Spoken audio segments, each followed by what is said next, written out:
Hello friends, स्वागत है आप सभी का आपके अपने YouTube channel Cybertech education group में। आज के इस वीडियो सेशन में हम लोग जावा स्क्रिप्ट में स्विच केस स्टेटमेंट के बारे में जानेंगे। स्पेशली मैं एक प्रोग्राम बनाऊंगा इवन ऑड आइडेंटिफाई करने का।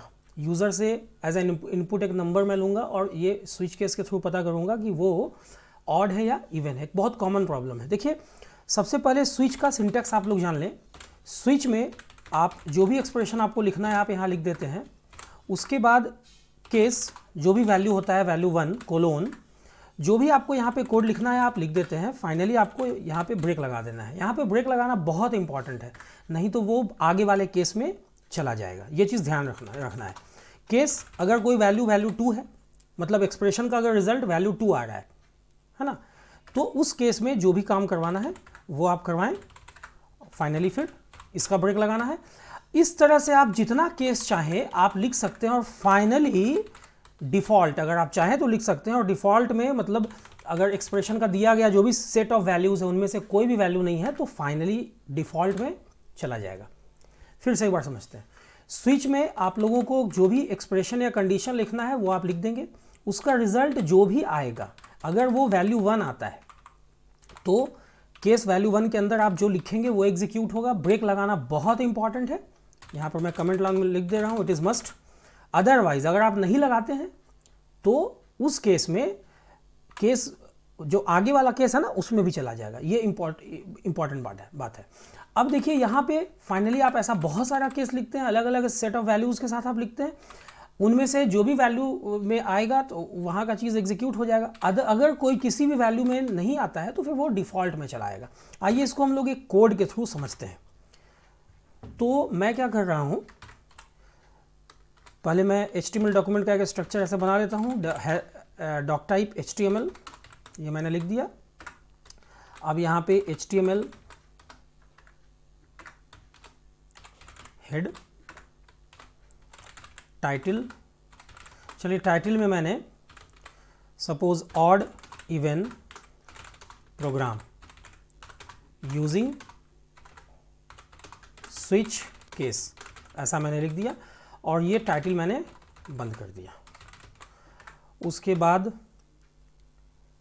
हेड बंद हो जाएगा, देन बॉडी खुला, बॉडी बंद हो गया और उसके बाद यहाँ पे HTML बंद हो गया। अब देखिए आपको यहाँ पे स्क्रिप्ट टैग लिखना है। Script type equals text oblique javascript और ये आपका स्क्रिप्ट टैग से बंद हो गया। अब यहाँ पे आप एक वेरिएबल लेते हैं नम नाम का या x नाम का, कुछ भी आप ले सकते हैं, आपके ऊपर डिपेंड करता है। अब आप x में असाइन करते हैं प्रॉम्प्ट के थ्रू यूज़र से आप एक नंबर लेते हैं, इंटर एनी नंबर। चलिए ये x में जो भी नंबर आया आप लिखते हैं स्विच, यहाँ से इंपॉर्टेंस रखता है। देखिए स्विच x%2 आपने ये एक्सप्रेशन दिया। अब देखिए अगर आप ये चीज़ ध्यान देंगे, अगर आप किसी भी नंबर में 2 से अगर आप डिवीज़न करते हैं तो आपके पास रिमाइंडर आने की जो संभावना है वो या तो 0 होगा या फिर 1 होगा। तो केस 0 इसका मतलब हुआ ना कि अगर x%2 ऑपरेशन परफॉर्म करने पर रिमाइंडर 0 आ रहा है तो यहाँ पे मैं लिख देता हूँ कि उस केस में आप ऐसा करो, डॉक्यूमेंट डॉट राइट और लिख दो इवन नंबर। और देखिए यहाँ पे ब्रेक लगाना बहुत ज़रूरी है, ब्रेक मैंने लगा दिया। केस 1 इसका मतलब हुआ कि अगर x में 2 से डिवीज़न ऑपरेशन परफॉर्म करने पर रिमाइंडर 1 आता है तो उस केस में आप यहाँ पे डॉक्यूमेंट डॉट राइट मैसेज दे दो ऑड नंबर। मेरे पास तो 2 ही केस है, मैं यहाँ पे कर दिया। अब देखिए यहाँ पे आप ब्रेक लगा भी सकते हैं और नहीं भी लगा सकते, क्योंकि ये लास्ट केस स्टेटमेंट है इस सिचुएशन में। चलिए मैं यहाँ पे ब्रेक लगा देता हूँ फिलहाल। अब मैंने इसको सेव कर लिया, test.html नाम से मैंने सेव किया है इस फाइल को। ओके, अब जो है आप देखें यहाँ पे मैं इसको डबल क्लिक करके ओपन कर रहा हूँ ब्राउज़र में। ये देखिए एक नंबर मांगा, मैंने डाला 23, तो देखिए 23 एक ऑड नंबर है। यहाँ पे डॉक्यूमेंट डॉट राइट की वजह से ऑड नंबर आ चुका है। F5 मैंने पेज को रिफ्रेश किया, कोई एक इवन नंबर मैंने डाला, देखिए यहाँ पे इवन नंबर आ रहा है। अब छोटा सा चेंज, सवाल उठता है कि क्या यहाँ पे केस 0 और 1 ही लिखना है? मैं चाहूँ ना तो यहाँ पे मैं अगर चाहूँ तो डिफ़ॉल्ट भी लिख सकता हूँ। इसका मतलब है कि अगर 0 के बराबर नहीं है तो भी तो ऑड ही नंबर हुआ। अब देखिए इसको मैं सेव कर लेता हूँ और वापस से ब्राउज़र में आके F5 प्रेस किया मैंने, पेज को रिफ्रेश किया। अब देखिए एक ऑड नंबर मैंने डाला तो देखिए ऑड नंबर आ रहा है। फिर वापस आप पेज को रिफ्रेश कीजिए, एक इवन नंबर डालिए, देखिए इवन नंबर आ रहा है। अब यहाँ पे मैं एक चीज़ और बताना चाहता हूँ। देखिए आप मैसेज देने के लिए चाहे अगर तो अलर्ट को भी यूज़ कर सकते हैं। दोनों जगह पे document.write को मैं अलर्ट से रिप्लेस कर दे रहा हूँ। अब आप देखें मैंने 123 डाला। अब देखिए यहाँ पे ये क्या प्रॉब्लम आया है, तो अलर्ट का ए जो है आप छोटा लिखें। अब देखिए 123, ये देखिए ऑड नंबर आ रहा है। मतलब जावा जो है ना, जावा स्क्रिप्ट जो है वो केस सेंसिटिव लैंग्वेज है, बहुत ध्यान से ये यूज़ कीजिएगा। अलर्ट स्मॉल में ही आप लोग लिखेंगे। यहाँ पे कोई अगर इवन नंबर मैं डालता हूँ, पेज को रिफ्रेश करके चलिए 2 3 4, ये देखिए इवन नंबर आ रहा है। आप चाहे तो एक जगह अलर्ट और दूसरे जगह पर document.write भी यूज़ कर सकते हैं।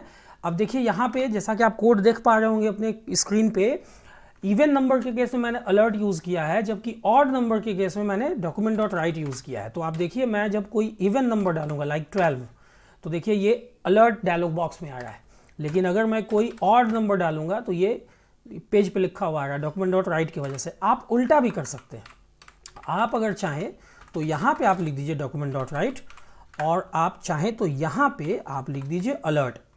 एक चीज़ और बहुत ध्यान से समझेंगे, ये लास्ट वाले में आप ब्रेक हटा भी सकते हैं, नहीं यूज़ कीजिए, कोई बात नहीं है। देखिए आप इवन नंबर डालेंगे, यहाँ पे आप देखें document.write, यहाँ पे मैंने राइट छोड़ दिया लिखना, चलिए ये जो है मैंने लिख दिया। अब देखिए आपको इवन नंबर डालेंगे तो देखिए इवन नंबर document.write के वजह से पेज पे लिखा हुआ आ रहा है, जबकि कोई ऑड नंबर जो है वो अलर्ट डायलॉग बॉक्स में आ रहा है। ठीक है, तो यहाँ पे देखिए ये चीज़ मैंने लास्ट केस में ब्रेक नहीं लगाया है। तो आप ऐसे बहुत सारे केसेस के लिए, बहुत सारे प्रॉब्लम्स के लिए जो है आप स्विच केस यूज़ कर सकते हैं। ये मेरा स्विच केस का पहला वीडियो है जिसमें मैंने सिर्फ एक सिंपल सा प्रॉब्लम ऑड इवन बताया है, ताकि ज़्यादा कॉम्प्लेक्स भी नहीं हो प्रॉब्लम, और बेसिक जो आइडिया है स्विच केस का वो आप लोगों के समझ में चला है। तो उम्मीद करता हूँ कि ये वीडियो आप लोगों को पसंद आई होगी। अगर पसंद आई हो तो वीडियो को लाइक करना ना भूलें। अपनी राय जो है कमेंट बॉक्स में ज़रूर दें, और जो भी टॉपिक पे आप लोगों को वीडियो चाहिए वो कमेंट बॉक्स में प्लीज़ लिखें। और जिन लोगों ने अभी तक चैनल को सब्सक्राइब नहीं किया है, प्लीज़ प्लीज़ प्लीज़ चैनल को सब्सक्राइब कर दें, ताकि मेरा ही मोटिवेशन बना रहे। वीडियो के लास्ट तक बने रहने के लिए आप लोगों का बहुत बहुत धन्यवाद। Thanks a lot.